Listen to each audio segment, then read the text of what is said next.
Dalam nama Bapa dan Putra dan Roh Kudus. Amin. Ya Tuhan Yesus Kristus, bukalah telinga dan mata hati kami, agar kami dapat mendengar dan memahami perkataan-Mu dan melakukan kehendak-Mu. Cerahkan pikiran dan pemahaman kami tentang terang pengetahuan-Mu, sehingga kami tidak hanya mendengarkan sabda-Mu, tetapi juga melaksanakannya. Dan semoga semuanya bisa menjadi jalan untuk pertobatan, pencerahan, dan pengudusan bagi kami, serta untuk keselamatan jiwa kami. Amin.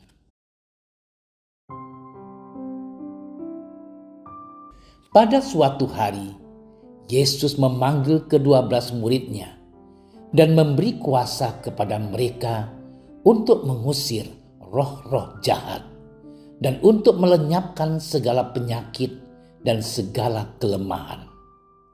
Inilah nama ke-12 rasul itu.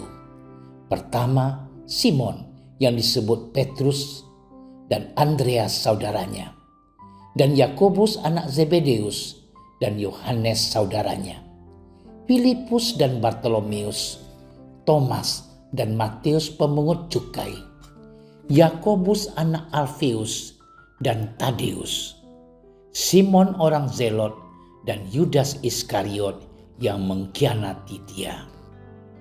Ke-12 murid itu diutus oleh Yesus dan Ia berpesan kepada mereka, "Janganlah kamu menyimpang ke jalan bangsa lain atau masuk ke dalam kota orang Samaria, melainkan pergilah kepada domba-domba yang hilang dari umat Israel.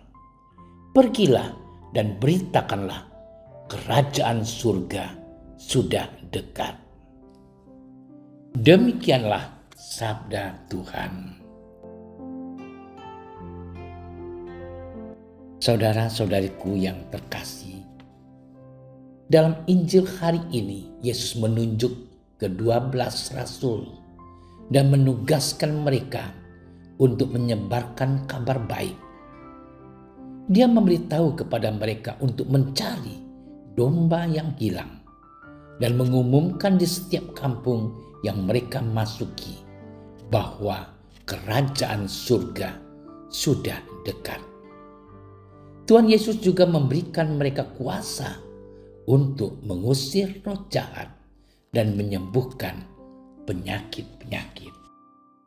Saudara-saudariku yang dicintai oleh Tuhan, pewartaan ini bukan hanya ditujukan kepada para rasul, tetapi sekarang juga kepada kita. Yesus juga telah mengurapi kita dengan tugas menyebarkan kabar baik ini. Meskipun kita mungkin tidak semuanya dapat mengusir setan dan menyembuhkan orang sakit dalam nama Yesus, tetapi kita dapat menjadi penyembuh hati, pembawa damai dan kebahagiaan di tengah-tengah hidup sesama kita. Dengan memberikan diri kita untuk mendorong orang lain dan menunjukkan kepada mereka pentingnya menjadi pelaku penebar jala kasih Tuhan, kita dapat memenuhi pengurapan kita dan panggilan kita untuk mencintai sesama kita sebagaimana Allah telah mencintai kita.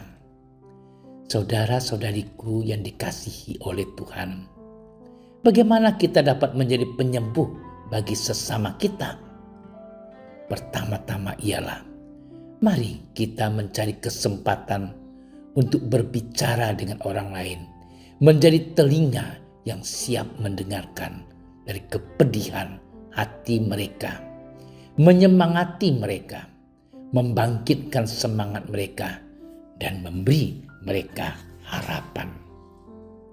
Saudara-saudariku yang terkasih, kita tidak akan pernah tahu apakah kita telah menyelamatkan dan menyembuhkan seseorang yang menyakiti dirinya sendiri karena depresi atau stres.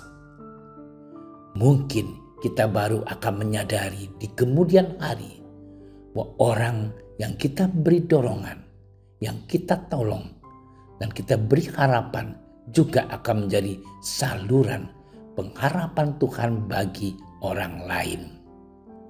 Kita tidak akan pernah menyadari bahwa pria ataupun wanita yang kita sayangi dan kita cintai mengalami luka mendalam dalam dirinya. Kita tak pernah tahu masalah apa yang mereka hadapi.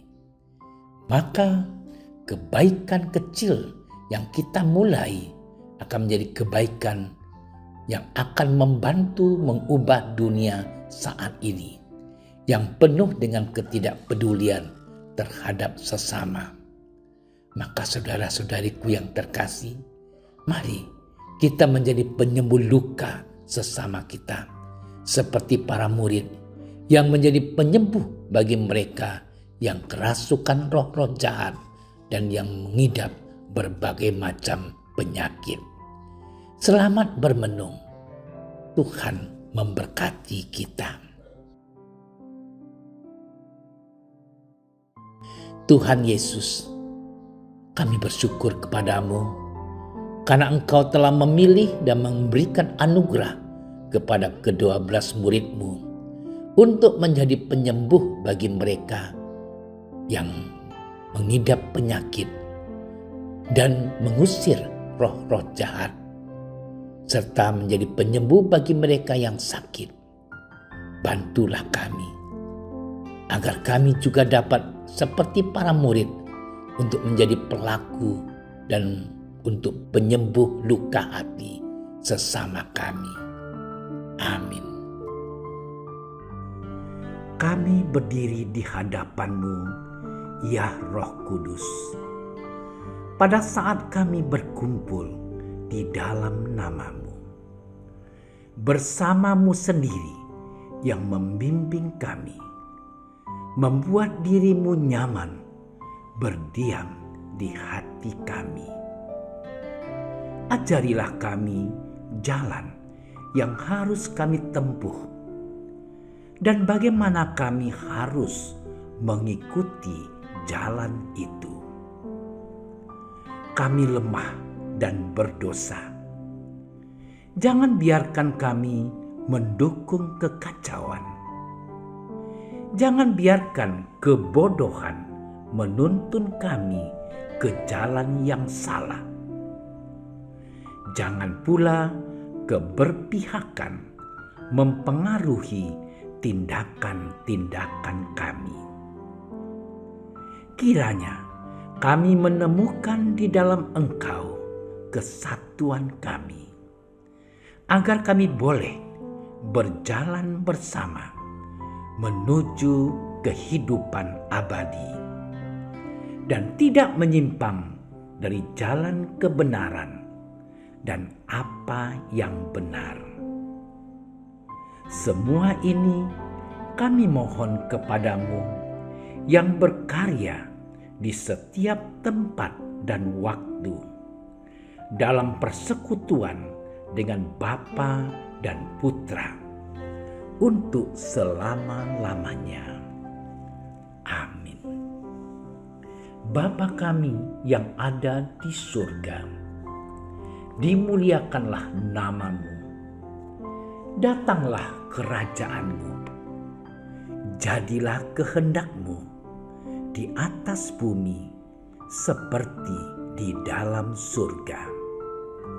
Berilah kami rezeki pada hari ini, dan ampunilah kesalahan kami, seperti kami pun mengampuni yang bersalah kepada kami. Dan janganlah masukkan kami ke dalam percobaan, tetapi bebaskanlah kami dari yang jahat. Amin. Salam Maria, penuh rahmat, Tuhan sertamu. Terpujilah engkau di antara wanita, dan terpujilah buat tubuhmu Yesus. Santa Maria, Bunda Allah, doakanlah kami yang berdosa ini, sekarang dan waktu kami mati. Amin. Kemuliaan kepada Bapa dan Putra dan Roh Kudus, seperti pada permulaan, sekarang, selalu, dan sepanjang segala masa. Amin. Dalam nama Bapa dan Putra dan Roh Kudus. Amin. Terima kasih sudah menyaksikan renungan hari ini. Jangan lupa like, subscribe, dan aktifkan tombol loncengnya agar Anda yang pertama mendapatkan notifikasi updatean renungan harian dari Komsos Keuskupan Padang. Dan bagikan ke sosial media agar saudara-saudara kita dapat mendengarkan dan merenungkan firman Tuhan.